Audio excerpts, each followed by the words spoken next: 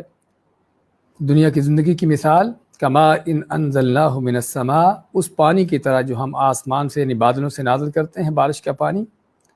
فاختلط بہ نبات الارض، تو جس پانی سے نازل ہونے سے کیا ہوتا ہے، کھیتیاں اگتی ہیں، نباتات اگتی ہیں، اور اس قدر گھنی اگتی ہیں کہ اختلاط آپس میں گھل مل جاتی ہیں، یعنی اس قدر گھنی زیادہ ہوتی ہیں، مما یاکل الناس والانعام، ان کھیتی و نباتات میں سے جو لوگ کھاتے ہوں یا چوپائے کھاتے ہوں، جانور کھاتے ہوں، یعنی اس میں مختلف طرح کی وہ فصلیں ہوتی ہیں جو جانوروں کے کھانے والی ہوتی ہیں، اور وہ کھیتیاں باغات ہوتے ہیں کہ جو انسانوں کے کھانے کے کام آتے ہیں۔ حتی اذا اخذت الارض زخرفها، یہاں تک کہ جب زمین جو ہے خوب جو ہے اس کی آرائش ہو جاتی ہے،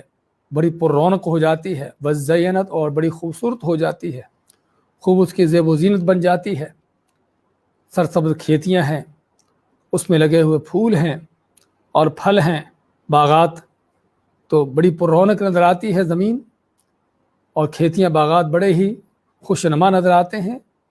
وظن اہلھا انہم قادرون علیہا، اور کھیتیوں کے باغات کے مالک سمجھتے ہیں کہ اب تو کھیتی ان کے گھر آ ہی گئی، اب تو وہ اس کے مالک بن ہی گئے، اب تو اس سے فائدہ اٹھائیں گے۔ تو اللہ ماتا ہے اتاہا امرنا لیلا او نہارا، تو کسی رات یا کسی دن کے وقت ہمارا حکم آتا ہے۔ ہمارا حکم آنے کا معنی اللہ کی طرف سے کوئی آفت، کوئی طوفان، کوئی عذاب، کوئی بھی ایسی چیز، کوئی سیلاب ہیں، کوئی ایسی چیز ہیں کہ جو اس کو ہلاک کرنے والے، تباہ کرنے والے ہوں۔ اگر کھیتی کھڑی ہے، باغات کے پھل لگے ہوئے ہیں، ایسا طوفان آیا کہ وہ ساری پھل جو ہیں وہ گر گئے، ایسا تند و تیز آندھی، اور اس آندھی کے اندر کوئی سخت ترین گرمی یا سخت ترین سردی کا ایسی ہوا آئی کہ جو ان پھلوں کو، ان کھیتیوں کو جلا گئی، یا کھیتی کٹ بھی چکی ہے تو تب بھی سیلاب آ گئے، اور سیلاب کے ساتھ کٹی ہوئی کھیتیاں بہہ گئیں، اور اترے ہوئے پھل جو ہے وہ سیلاب کے ساتھ سارے بہہ گئے۔ ہاں کھیتی بعض اوقات فصل جو ہے پکنے کے بعد، اناج، گندم وغیرہ، وہ گھر میں بھی آ جاتا ہے، بوریوں میں پیک ہو جاتا ہے، اللہ تعالیٰ وہاں پر بھی ایسا کوئی گھن اس پر مسلط کرتا ہے کہ آدمی جب اس کو کھولتا ہے کہ اس کو استعمال کرے تو پتہ چلتا ہے کہ وہ پہلے سے آٹا بنا ہوا ہے۔ تو کہنے کا مقصد اللہ تعالیٰ کے طرح طرح کے عذاب ہیں، اللہ تعالیٰ کے پکڑ کے انداز ہیں، اللہ تعالیٰ کے آزمائشوں کے مختلف طریقے ہیں کہ جن سے بندہ غافل ہوتا ہے، اور جس میں حقیقت میں انسان کو اس بات کی تنبیہ کی گئی ہے کہ دنیا کے وسائل ظاہری طور پر کتنے بھی حاصل کیوں نہ ہو جائیں، اور انسان کتنی بھی صلاحیتیں، قوتیں کیوں نہ حاصل کر لے، پھر بھی وہ اللہ کا ہر لمحے محتاج ہے۔ نہ سمجھے کہ اس کی قوتیں، طاقتیں، صلاحیتیں اور ملے ہوئے اس کے وسائل جو ہیں یہی اس کو چلانے والے ہیں اور اس کی کامیابیوں کا ذریعہ ہیں۔ یہ ساری چیزیں دھوکہ بازی ہے حقیقت میں۔ تو جب تک اللہ تعالیٰ کی طرف سے بندے کی حفاظت نہ ہو، اس کی ملی ہوئی نعمتوں کی حفاظت نہ ہو، اللہ کی طرف سے ان نعمتوں کو، ان سے فائدہ اٹھانے کے اللہ تعالیٰ کے ہاں مقدر نہ ہو، انسان اپنی ساری کی ہوئی کی کرائی کے جو اس کے سامنے جو ہے وہ اس کو ضائع ہوتے دیکھتا ہے۔ تو یہ ہے انسان کا، اس دنیا کا حال، کہ جس پر انسان جو ہے بعض اوقات چوڑا ہو کے بیٹھ جاتا ہے اور بڑا جو ہے مطمئن ہو کے بیٹھ جاتا ہے کہ بڑی دنیا ہے، بڑی ریل پیل ہے، اور بڑی اس کی جو ہے اس کے پاس دنیا کے وسائل ہیں، اور دیکھتا ہے کہ اس کے وسائل کس انداز سے بیکار اور ضائع ہو رہے ہوتے ہیں، اور خود انسان بھی کس انداز سے برباد ہوتا ہے۔ تو یہ دنیا کا حال کہ آدمی جتنا بھی اس میں کیوں نہ کتنا زیادہ حاصل کر لے، آخر اس کا انجام جو ہے وہ یہی ہے کہ جو یہاں پر بیان ہوا ہے کہ دنیا بھی ختم ہونے والی، اس کی نعمتیں بھی ختم ہونے والی، اور بذات خود یہ انسان بھی اس نعمتوں کو ڈھونڈنے والا، تلاش کرنے والا، ان کی خاطر اپنی دوڑے لگانے والا، خود بھی ان سے محروم ہونے والا، بلکہ خود بھی دنیا سے جانے والا۔ اور اس لیے صحیح مسلم کی حدیث میں نبی کریم علیہ الصلوۃ والسلام نے دنیا کی نعمتوں کی اور دنیا کی نعمتوں کے مد مقابل اس کی مصیبتوں تکلیفوں کی حالت بیان کی ہے کہ اس کی حقیقت کیا ہے۔ ماتی اتاب انعام اہل الدنیا من اہل النار یوم القیامہ، کہ قیامت کے دن ایسا شخص لایا جائے گا جو کافر ہوگا، جہنمی ہوگا، لیکن دنیا میں بڑے ہی نعمتوں کو پانے والا، صحت ہے، تندرستی ہے، کوئی بیماری کو مرض نہیں ہے، مال و دولت کی فراوانیاں ہیں، بڑی عزت و شہرت ہے، بڑے حکم آرڈر چلتے ہیں، ہر طرح کی ریل پیل ہے، کسی چیز کی کوئی کمی نہیں ہے۔ تو بِأَنْعَمِ اہل الدنیا، حدیث کے الفاظ کہ دنیا کا سب سے زیادہ نعمتیں پانے والا شخص، لیکن ہے کافر، ہے بے ایمان، منافق، فاجر، فاسق ہے، اہل النار، جہنم والوں میں سے۔ اور یہاں پر حدیث کے الفاظ اہل النار، جہنم والوں میں سے، تاکہ پتہ چلے کہ صرف کوئی کافر ہی نہیں بلکہ ایسا بھی کوئی ایمان کے دعوے کرنے والا بھی جو کافروں جیسے کام کر رہا ہے کہ جو جہنم کو جانے والا ہے۔ تو آپ فرماتے ہیں کہ دنیا کی سب سے زیادہ نعمتیں پانے والا یہ شخص قیامت کے دن اس کو لایا جائے گا، فَيُصْبَغُ فِي النَّارِ صَبْغَةً، تو صرف جہنم کا اس کو ڈبکی لگائی جائے گی، یہ نہیں کہ جہنم میں جا کے جلے گا مدتوں تک، بلکہ نہیں، صرف ایک ڈبکی صرف اس کو لگائی جائے گی۔ ثُمَّ يُقَالُ هَلْ رَأَيْتَ خَيْرًا قَطْ، پھر اسے پوچھا جائے گا کیا تم نے کوئی نعمت دیکھی، کوئی خیر دیکھی؟ هَلْ مَرَّ بِكَ نَعِيمٌ قَطْ، کبھی نعمت دنیا کے اندر کسی نعمت کا تم سے گزر ہوا؟ فَيَقُولُ لَا وَاللَّهِ يَا رَبِّ، تو اللہ کی قسم کھا کے کہے گا اللہ وہ دنیا کے اندر کوئی نعمت دیکھی ہی نہیں ہے۔ دنیا میں سب سے زیادہ نعمتیں پانے والا، سب سے زیادہ عیش و عشرت کرنے والا، صرف جہنم کی ایک ڈبکی پانے کے بعد جو ہے دنیا جہان کی ساری نعمتیں بھول چکا ہوگا۔ اس کے مقابلے میں آپ ماتے وہی اتاب اشد الناس بؤسا فی الدنیا من اہل الجنہ، اس کے مد مقابل اس شخص کو لایا جائے گا جو ایمان والا ہوگا، جنتی ہوگا، لیکن دنیا میں سب سے زیادہ بدحال کہہ لیجئے، سب سے زیادہ تنگ دست کہہ لیجئے، بیماریاں ہیں، تکلیفیں ہیں، مالی تنگ دستیاں ہیں، ذلت رسوائیاں ہیں، طرح طرح کی دنیا والوں کے لوگوں کی اس کے خلاف سازشیں ہیں، بہتان، الزام ہے، کیا کیا ہے کہ ہر وقت ہی کسی نہ کسی آفت میں، کسی نہ کسی مصیبت میں، کسی مشکل پریشانی میں۔ دنیا کی سب سے زیادہ جو بدحال شخص ہو سکتا ہے لیکن ہوگا نیک متقی جنت والوں میں سے، تو فیقال له یا ابن آدم هل رأیت بؤسا قط، تو اس کو صرف جنت کی معمولی سی جھلک دکھائی جائے گی۔ جب جنت کی معمولی سی جھلک دکھانے کے بعد اسے پوچھا جائے گا کہ اے آدم کے بیٹے، اے انسان ذرا بتا کہ تو نے کبھی کوئی مشکل دیکھی، کوئی پریشانی دیکھی؟ هل مر بک شدۃ قط، کبھی تیرے ساتھ کوئی دنیا کے اندر سختی کے حالات گزرے؟ فیقول لا واللہ یا رب، تو اللہ کی قسم کھا کے کہے گا اللہ تیری قسم ہے کہ دنیا میں کوئی سختی مشکل دیکھی ہی نہیں ہے۔ ما مر بی بؤس قط ولا رأیت شدۃ قط، کہ نہ تو دنیا کے اندر کبھی کوئی مشکل دیکھی اور نہ ہی کوئی تنگ دستی کے حالات اس طرح کی چیز پیش آئی۔ حالانکہ دنیا کا سب سے زیادہ تنگ دست آدمی، سب سے بدحال آدمی، لیکن صرف جنت کی ایک جھلک کے بعد جو ہے وہ دنیا کی ہر طرح کی مشکلات کو، مصیبتوں کو بھول چکا ہوگا۔ تو یہ ہے اس دنیا کا حال کہ کتنی بھی نعمتیں پالے، کتنے بھی دنیا کے وسائل مل جائیں اور کتنی بھی عیاشی بدماشی کیوں نہ انسان دنیا میں کر لے،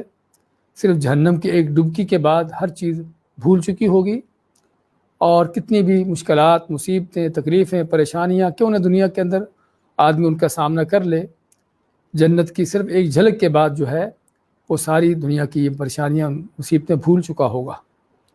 امام احمد بن حنبل رحمۃ اللہ علیہ سے ان کا بیٹا پوچھتا ہے کہ ابا جان یہ دنیا کی مشکلات آزمائشیں کب ختم ہوں گی؟ تو انہوں نے کہا کہ ہم جب پہلا قدم جنت میں رکھیں گے، جب جنت میں پہلا قدم رکھیں گے تو قدم رکھنے کے ساتھ ہی دنیا کی ساری مشکلات، مصیبتیں، ہر چیز بھول چکی ہوگی۔ تو یہ ہے کہ جس پر انسان بعض اوقات گھبرا جاتا ہے دنیا کی آفتوں سے، مصیبتوں سے، تکلیفوں سے، آزمائشوں سے، اور یہ ہے کہ جس پر انسان اتراتا ہے، اکڑتا ہے اور جم کے بیٹھتا ہے، دنیا کے ساتھ دل لگاتا ہے۔ اس دنیا کی حقیقت یہ ہے۔ تو فرمایا کذالک نفصل الآیات لقوم یتفکرون، ہم اسی طرح کھول کھول کے تفصیل سے بیان کرتے ہیں آیتوں کو، قرآن کی آیتیں ہوں یا اللہ تعالیٰ کی اس طرح کی نشانیاں ہوں اس طرح کے حقائق ہوں کہ جو دنیا کے حوالے سے اللہ نے بیان کیے ہیں آیتوں کے اندر، اور قرآن کریم میں صرف یہیں پر نہیں اور بھی کئی جگہوں پر اللہ نے اس کا ذکر کیا ہے۔ سورۃ الحدید میں اور بھی اس کو تفصیل سے، اسے بڑھ کر تفصیل اس کی ذکر آتی ہے۔ تو فرماتا ہے کہ اللہ تعالیٰ اسی طرح ہم کھول کھول کے بیان کرتے ہیں آیتوں کو، نشانیوں کو، ان حقائق کو، لقوم یتفکرون، اس قوم کے لیے کہ جو غور و فکر کرنے والے ہیں۔ واقعی ہی اس طرح کی باتوں سے وہی نصیحت حاصل کرتے ہیں کہ جس کے اندر کوئی سوچ فکر کا مادہ ہوتا ہے، جس کے اندر واقعی ہی وہ اپنی آخرت عاقبت کی فکر ہوتی ہے، اور جس کے اندر کوئی عقل کا مادہ ہوتا ہے۔ ہاں، جہاں پر صرف اور صرف دنیا چھائی ہو، جس دل دماغ کے اندر صرف اور صرف مال و دولت ہی کی ہوس بھری ہو، وہاں پر کوئی سوچ فکر نہیں ہوتی۔ وہاں پر سوچ ہے تو صرف پیٹ کی ہے، فکر ہے تو صرف مال کی ہے۔ عبد الدینار عبد الدرہم، جو درہم دینار کے بندے ہیں، تو وہاں پر کوئی آخرت کی سوچ، کوئی دین کی سوچ، کوئی حقیقت کی سوچ، عقل سے کام لینا، وہاں پر کوئی ایسی چیز نہیں ہوتی۔ وہاں پر تو گدھے کی طرح صرف اس کو سبز چارہ چاہیے، وہی اس نے دیکھنا ہے، اسی کی طرف دوڑنا ہے۔ لیکن اللہ فرماتا ہے کہ وہ لوگ جن کے ہاں کو غور و فکر کرنے کی، سوچ فکر کرنے کا مادہ ہوتا ہے، وہ اس طرح کی باتوں سے، اس طرح کی چیزوں سے فائدہ اٹھاتے ہیں۔ تو ما کذالک نفصل الآیات، اسی طرح ہم کھول کھول کے بیان کرتے ہیں آیتوں کو، لقوم یتفکرون، اس قوم کے لیے کہ جو غور و فکر کرنے والے، سوچ و بچار کرنے والے ہیں، اور جس میں دعوت ہے حقیقت میں انسان کو غور و فکر کرنے کی، سوچ بچار کرنے کی، اپنے حقائق کو سمجھنے کی، کہ دنیا کے جس کے پیچھے اس کی دوڑ لگی ہے، اس دنیا کی حقیقت کیا ہے، اور یہ دنیا کس قدر بے وفا ہے، کس قدر بے ثبات ہے، اور کس قدر جو ہے دھوکہ دینے والی ہے۔ واللہ یدعو الی دار السلام، ہاں، دنیا کی بے ثباتی، دنیا کا دھوکہ اور دنیا کا فنا ہونا اور اس طرح کی یہ ساری چیزوں کا ذکر کرنے کے بعد، اس کے بعد اللہ تعالیٰ جو حقیقی سلامتی کا گھر ہے، ہمیشہ رہنے والا گھر ہے، اس کی طرف دعوت دیتا ہے۔ فرمایا واللہ یدعو الی دار السلام، اور اللہ تعالیٰ دعوت دیتا ہے دار السلام کی طرف۔ اور دار السلام کیا ہے؟ دار السلام وہ سلامتی کا گھر کہ جو جنت ہے، کہ جہاں پر کوئی آفت نہیں، کوئی مصیبت نہیں، کوئی تکلیف نہیں، کسی طرح کا کوئی کھٹکا خدشہ نہیں، نہ موت ہے، نہ نعمتوں کا زائل ہونا ہے، نہ وہاں پر کوئی طوفان آندیاں ہیں، نہ وہاں پر کوئی آفتیں مصیبتیں ہیں۔ وہاں پر ہر طرح کی سلامتی ہی سلامتی ہے۔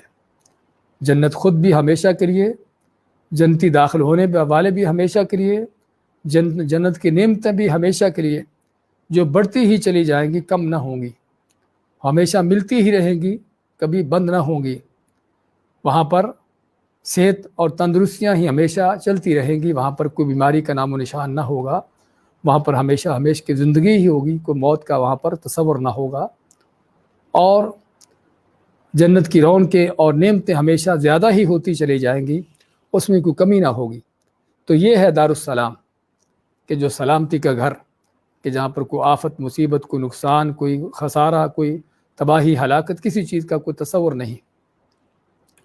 اور اس لحاظ سے بھی سلامتی کے گھر کے وہاں پر چاروں طرف سے جنت والوں کو سلام ہی سلام سننے کو ملیں گے۔ فرشتے بھی ان پر داخل ہوں گے سلام کہتے ہوئے، جنت والے خود بھی ایک دوسرے کو سلام کہیں گے، اور پھر سب سے بڑھ کر سلام قولا من رب الرحیم، ہاں، سب سے بڑھ کر ان کے لیے سلامتی ہوگی کس کی طرف سے؟ قولا من رب الرحیم، کہ مہربان رب کی طرف سے ان کے لیے جو سلامتی کا پیغام ہوگا، ان کو سلام کہا جائے گا۔ تو یہ ہے کہ جو دار السلام ہے، تو اصل دار السلام وہ جنت ہے۔ دنیا کے اندر بعض آدمی بڑے بڑے محل تیار کر کے، بڑے بڑے اس میں دنیا کی نعمتیں، دنیا کے وسائل مہیا کر کے سمجھتا ہے کہ یہ اس کا بڑا سلامتی کا گھر، بڑی نعمتوں کا گھر بن گیا ہے، اور بلکہ نعمت قدا اور اس طرح کے نام بھی دیکھ لیتے ہیں ہم۔ وہ نعمت قدا جو ہے انہیں کو دیکھتے ہیں کہ کس طرح وہ جو ہے بدبختی قدا بنے ہوتے ہیں، اور وہ عذاب قدا بنے ہوتے ہیں۔ اس لیے ان دھوکوں سے نکل کر اللہ تعالیٰ اس حقیقی جنت کی طرف دعوت دیتا ہے، حقیقی دار السلام کی طرف دعوت دیتا ہے، جو ہمیشہ کے لیے ہے۔ واللہ یدعو الی دار السلام، کہ دنیا کے ان دھوکوں سے نکل کر آؤ دار السلام کی طرف، اس کی طرف آؤ، اس کو حاصل کرنے کے لیے۔ اور اس کی دعوت دینے کا معنی کہ آج دنیا میں تمہارے پاس وقت ہے اس دار السلام میں جانے کا، اس جنت کو حاصل کرنے کا، تو آج وہ کام کر لو، وہ عمل کر لو کہ جو تم کو اس دارالسلام میں پہنچا دے، اس جنت میں پہنچا دیں۔ تو یہ ہے اللہ کی دعوت، واللہ یدعو الی دار السلام، اور اللہ تعالیٰ دعوت دیتا ہے دارالسلام کی طرف، ویہدی من یشاء الی صراط مستقیم، اور اس دارالسلام میں جانے کے لیے کیا کرتا ہے؟ پھر ہدایت دیتا ہے جسے چاہتا ہے سیدھی راہ کی۔ ہاں، سیدھی راہ صراط مستقیم ہے جو اس دارالسلام کو پہنچانے والا ہے۔ تو اس لیے اس یعنی کہ دارالسلام کے اس رستے پر جس کو چاہتا ہے ہدایت دیتا ہے، اور دیتا اسی کو ہے کہ جو اس کے لائق ہوتا ہے، جو اس کو پانے کی کوشش کرتا ہے، جس کا دل جو ہے وہ ٹیڑھ پن سے، غلاظتوں سے، شرک کے تعصب سے، اس طرح کی غلاظتوں سے پاک ہوتا ہے، تو اللہ تعالیٰ پھر ایسے ہی دلوں کو جو ہے ان کو دارالسلام کے رستے پر چلا دیتا ہے، صراط مستقیم کے پر چلا کر ان کو اس جنت تک پہنچا دیتا ہے۔ اس کی مثال بھی رسول کریم صلی اللہ علیہ وسلم نے پیش کی ہے کہ اللہ تعالیٰ جو ہے یعنی کہ کس طرح سے، یعنی کہ آپ فرماتے ہیں اس کی مثال پیش کرتے ہوئے کہ اللہ تعالیٰ کس طرح اپنے بندوں کو دعوت دیتا ہے، اپنے بندوں کے لیے اللہ نے جو تیار کر رکھا ہے وہ کس طرح سے ہے۔ تو چنانچہ صحیح بخاری میں حضرت جابر رضی اللہ تعالیٰ عنہ کی حدیث ہے کہ نبی کریم صلی اللہ علیہ وسلم فرماتے ہیں کہ جبرائیل اور میکائیل آپس میں میرے لیے ایک مثال بیان کرنے کے لیے آئے۔ تو مثال کیا بیان کرتے ہیں ایک دوسرے کو کہ ایک بادشاہ نے ایک محل بنایا اور پھر اس میں ایک شاندار دعوت کا اہتمام کیا۔ محل بنانے کے بعد بادشاہ نے بہت شاندار دعوت کا اہتمام کیا اور لوگوں کو بلانے کے لیے آدمی بھیجا کہ جاؤ لوگوں کو بلاؤ، اس محل میں آئیں اور اس دعوت میں شریک ہوں۔ تو آپ فرمائے کہ جس نے اس بلانے والے کی بات قبول کر لی، اس کا کہنا قبول کر لیا اور محل میں آ گیا، تو محل میں داخل بھی ہو گیا اور کھانا بھی کھا لیا۔ اور جس نے بلانے والے کو اس کی بات پر کوئی توجہ نہ دی، پتہ نہیں کیسی باتیں کر رہا ہے، کون ہے، تو نہ تو محل میں داخل ہوگا اور نہ ہی کھانا کھائے گا۔ اور پھر فرماتے ہیں کہ جبرائیل اور میکائیل دونوں واضح کرتے ہیں کہ وہ محل کیا ہے اور وہ کھانا کیا ہے۔ فرماتے ہیں کہ وہ محل جو ہے وہ جنت ہے، اللہ نے جو محل تیار کیا ہے اپنے بندوں کے لیے وہ جنت ہے، اور اس میں بلانے والے کون ہیں؟ وہ محمد صلی اللہ علیہ وسلم ہیں کہ جو اس کی طرف بلا رہے ہیں۔ تو جس نے محمد صلی اللہ علیہ وسلم کی اطاعت کر لی اس نے اللہ کی اطاعت کر لی، اور جس نے محمد صلی اللہ علیہ وسلم کی نافرمانی کی اس نے اللہ کی نافرمانی کی۔ تو فرماتے ہیں جبرائیل علیہ السلام و میکائیل فرماتے ایک دوسرے کو کہ محمد فرق بین الناس، کہ محمد صلی اللہ علیہ وسلم جو ہیں لوگوں کے اچھے برے کے درمیان فرق کرنے والے ہیں، یعنی جس نے آپ کی دعوت قبول کر لی وہ جنت میں، اور جس نے قبول نہ کی وہ اس سے محروم ہو گیا۔ اور اسی چیز کو اللہ کے نبی صلی اللہ علیہ وسلم دوسری حدیث میں فرماتے ہیں کہ کل امتی یدخلون الجنت الا من ابا، کہ میری امت کے سارے لوگ جنت میں جائیں گے سوائے کہ جو جنت میں جانے سے انکار کرے گا۔ تو صحابہ فرماتے ہیں کہ جنت میں جانے سے انکار کون کرے گا؟ آپ فرماتے ہیں، آپ فرمایا کہ من اطاعنی فقد دخل الجنہ، کہ جس نے میری اطاعت کر لی ہاں وہ ہے جو جنت میں داخل ہو گیا، ومن عصانی فقد ابا، اور جس نے میری نافرمانی کی ہاں یہ ہے جو جنت میں جانے سے انکار کر رہا ہے۔ تو اس حدیث کے اندر بھی جو حدیث ہم نے پڑھی ابھی، اس میں بھی آپ مانتے ہیں کہ اللہ تعالیٰ نے وہ محل بنایا اور محل میں دعوت کا انتظام کیا، وہ جنت بنائی اور جنت کی طرف بلانے کے لیے آپ صلی اللہ علیہ وسلم کو بھیجا۔ تو جس نے آپ صلی اللہ علیہ وسلم کی دعوت قبول کر لی، آپ کی سنت پر چلا، آپ کی لائی ہوئی توحید کو اپنایا، ہاں وہ ہے کہ جو اس جنت میں داخل ہو جائے گا، اور داخل ہونے کے بعد جنت کی نعمتیں بھی پالے گا۔ اور جس نے جو ہے آپ صلی اللہ علیہ وسلم کی دعوت کو نہ دیکھا نہ سنا، اس کے پاس فرصت ہی نہیں ہے دنیا کے کاموں سے، آپ کا دین سننے کی، آپ کی حدیثیں سننے کی، آپ کے لائی ہوئی وحی کا سننے سمجھنے کی، اس کے پاس کوئی ٹائم فرصت ہی نہیں ہے، اور نہ ہی توجہ دی، اپنی دنیا کی بدماشیوں میں پڑا رہا، ہاں تو نہ آپ کی دعوت کو قبول کیا اور نہ ہی اس محل میں داخل ہو پایا۔ اور وہ اگر اس محل میں داخل نہ ہو سکا، جنت میں داخل نہ ہو سکا، تو پھر یہ نہیں کہ کہیں اور بھی نہیں، بلکہ پھر اس کا ٹھکانہ جہنم ہے۔ تو بات کر رہے ہیں کہ یہ ہے وہ حقیقت کہ جو رسول اکرم صلی اللہ علیہ وسلم کی ہے، اور آپ کی لائی ہوئی دین کی ہے، اور آپ کی لائی ہوئی سنت کی ہے، کہ کس انداز سے اس کو اپنانا، کس طریقے سے اس کو اپنانے کی ضرورت ہے، اس کو سمجھنے کی ضرورت ہے، اور اس سے روگردانی، اس سے منہ پھیرنے کا انجام کیا ہے۔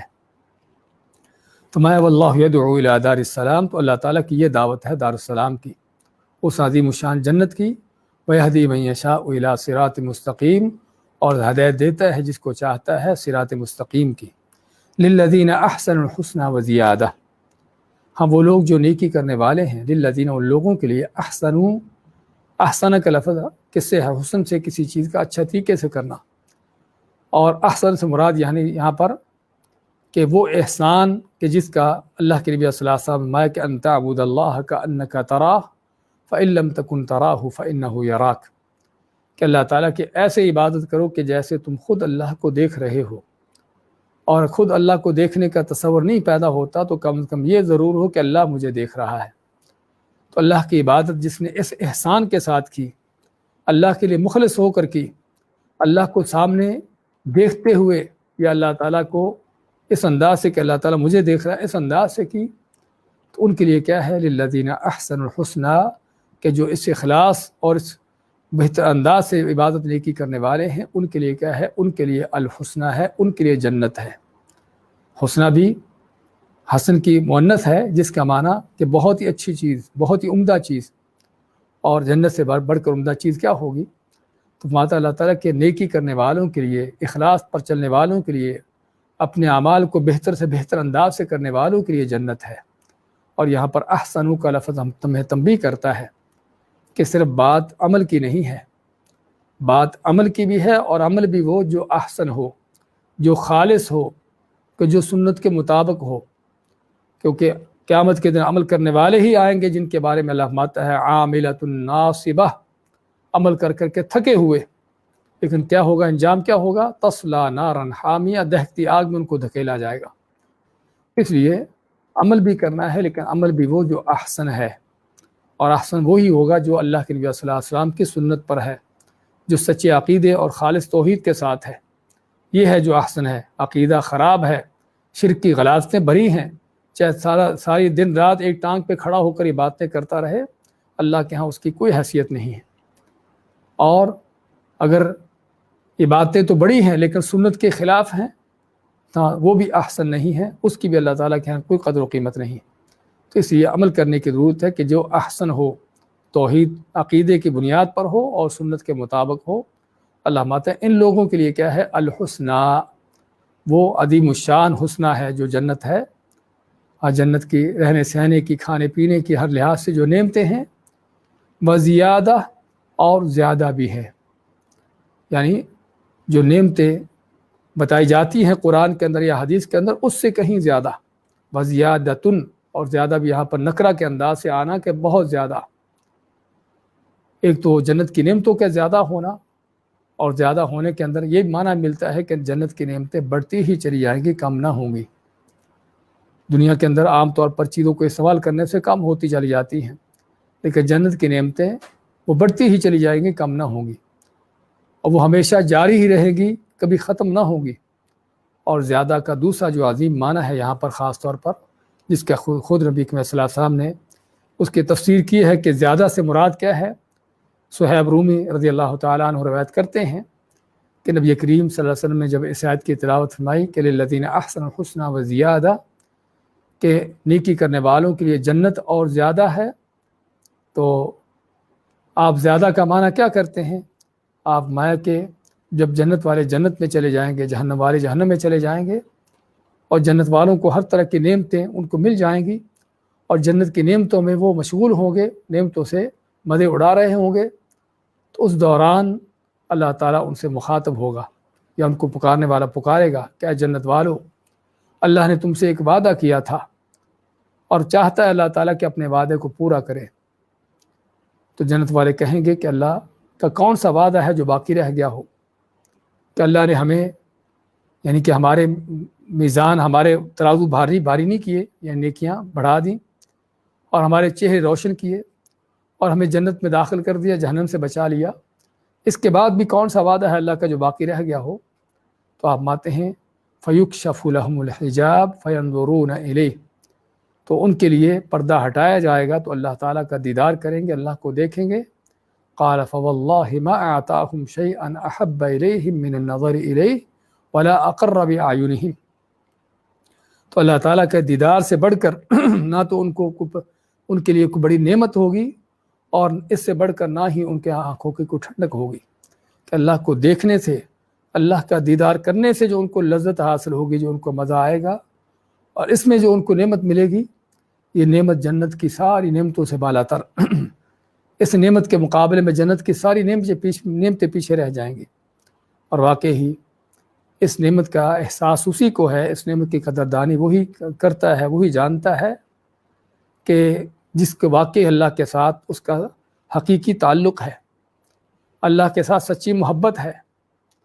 کہ اس اللہ کو دیکھنے کی تمنا، اس کی تڑپ، کہ جنت کی ساری نعمتیں پانے کے باوجود بھی جب اللہ کا دیدار نہیں تو ابھی تک نعمتیں وہ نامکمل ہیں، ناقص ہیں۔ تو اس لیے اللہ تعالیٰ کو دیکھنے بھی ان کے لیے سب سے بڑی نعمت ہوگی۔ اور یہ اس حقیقت کو اگر تھوڑا قریب سے سمجھنے کی کوشش کی جائے تو ہم دیکھتے ہیں کہ بعض اوقات انسان دنیا میں کسی خوبصورت چیز کو دیکھ کر بڑا ہی لذت محسوس کرتا ہے، کوئی خوبصورت منظر ہو، کچھ بھی ہو، اس کو دیکھ کر بڑا لذت محسوس کرتا ہے، اور خصوصاً اگر لوگوں میں سے کوئی ایسا شخص ہو کہ جس کے ساتھ اس کی بڑی محبت ہو تو اس کو دیکھنے کی اس کی کس قدر تمنا ہوتی ہے۔ اور جب ملتا ہے آدمی ایسے شخص کو دیکھتا ہے کہ جس کو مدتوں سے اس کو دیکھنے کی تمنا تھی، تو اس کو جب دیکھتا ہے، جب ملتا ہے، تو اس کو حتیٰ کہ اپنا کھانا پینا بھی بھول جاتا ہے۔ تو اگر دنیا کی شکل و صورتوں کو، دنیا کے مناظر کو دیکھ کر آدمی بعض اوقات اس قدر اس میں مگن ہو جاتا ہے، اس قدر لذت محسوس کرتا ہے کہ حتیٰ کہ دوسری چیزوں کو بھول جاتا ہے، تو اس کائنات کا رب ان اللہ جمیل، جس کے بارے میں آپ فرماتے ہیں کہ اللہ تعالیٰ بڑا ہی جمیل ہے، تو اس اللہ کو دیکھنے میں جنت والوں کی کیا لذت ہوگی، کیا ان کی نعمت ہوگی۔ تو یہ ہے للذین احسنوا الحسنی وزیادہ، کہ جو نیکی کرنے والے ہیں ان کے لیے جنت ہے، اور زیادہ جنت کی نعمتیں بھی ہیں، اور اللہ کا دیدار بھی ہے۔ وَلَا يَرْحَقُ وُجُوهَهُمْ قَتَرٌ وَلَا ذِلَّةٌ، اور جنت میں جانے کے بعد، اس سے پہلے بھی، بلکہ جب سے فوت ہوں گے اس وقت سے لے کر ہی اللہ تعالیٰ کے وعدے کہ ان کے چہروں پر نہ چھائے گی، یرحقو نہ چھائے گی، وجوہہم ان کے چہروں پر قطر کے معنی سیاہی، ولا ذلت اور نہ ہی کوئی ذلت۔ چہرے پر ذلت اور سیاہی کب چھاتی ہے؟ کہ جب آدمی کسی مشکل میں پڑتا ہے، کسی جرم میں پکڑا جاتا ہے، کہ اس کو سزا سنائی جاتی ہے، کہ اس کے اوپر کوئی بڑی آفت مصیبت پڑتی ہے، تو پھر چہرہ بگڑتا ہے، حتیٰ کہ چہرہ سفید بھی ہو تب بھی سیاہ پڑ جاتا ہے، اور ذلت رسوائی اس پر چھا جاتی ہے۔ تو جنت والوں کو جب اللہ کی طرف سے انعام ہی انعام ملیں گے، عزت افزائی ہوگی ہر جگہ پر، عزت و اکرام ہی ہوں گے، تو پھر کیا ہوگا کہ ان کے چہروں پر کوئی سیاہی نہ چھائے گی، نہ ذلت چھائے گی۔ اولئک اصحاب الجنہ، یہ ہے جو جنت والے ہیں، ہم فیہا خالدون، کہ جس جنت میں وہ ہمیشہ رہیں گے۔ یہ ہے جو اصل اللہ کا انعام ہے، لیجزیہم احسن ما عملوا ویزیدہم من فضلہ، کہ تاکہ اللہ تعالیٰ ان کے کیے ہوئے اعمال کا سب سے بہتر جو اجر ہے ان کو دیتا رہے، دے ان کو، اور مزید ان کو دے۔ تو یہ وہ جنت کہ جس کا بیان ہوا ہے کہ اللہ تعالیٰ ان کو جنت دے گا اور زیادہ دے گا، اور ان کے چہروں پر کوئی نہ ذلت چھائے گی، نہ سیاہی چھائے گی، بلکہ چمکتے دمکتے چہرے ہوں گے۔ وجوہ یومئذ ناظرہ، اس دن چہرے تر و تازہ ہوں گے، الی ربہا ناظرہ، اپنے رب کو دیکھنے والے، تو ان کے چہروں پر نہ کوئی سیاہی اور نہ کوئی ذلت چھائے گی۔ اولئک اصحاب الجنہ، یہ ہے جو جنت والے، ہم فیہا خالدون، یہ جنت بھی، اس کی نعمتیں بھی، اور یہ ان کی تر و تازگیاں بھی ہمیشہ کے لیے ہوں گی، جس میں ہمیشہ رہیں گے۔ تو دیکھیں آج کہتے ہیں انما مثل الحیات الدنیا، صرف دنیا کی زندگی کی مثال تو اس طرح سے ہے، کما ان انزلناہ من السماء، اس پانی کی طرح کہ جو ہم نے نازل کیا ہوا آسمان سے، یعنی بادلوں سے، فاختلط بہ نبات الارض، پس اس پانی کے نازل ہونے سے زمین کی کھیتیاں اس قدر اگی کہ ایک دوسرے کے اندر گھل مل گئیں، مما یاکل الناس والانعام، جو کھاتے ہیں لوگ بھی اور چوپائے جانور بھی، حتی اذا اخذت الارض زخرفها، یہاں تک کہ جب زمین نے خوب آرائش حاصل کر لی، وزینت، اور خوب مزین ہو گئی، وظن اہلها انہم قادرون علیہا، اور اس کے رہنے والوں نے، ان کھیتیوں کے باغوں کے مالکوں نے سمجھ لیا کہ وہ اس پر پوری طرح قادر ہیں، اتاہا امرنا لیلا او نہارا،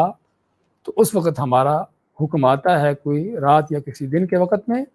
فجعلناها حصیداً، پس اس کو ہم کٹی ہوئی بنا دیتے ہیں، کأن لم تغن بالامس، جیسے وہ کل تک تھی ہی نہیں، کذالک نفصل الآیات لقوم یتفکرون، اسی طرح ہم کھول کھول کے بیان کرتے ہیں آیتوں کو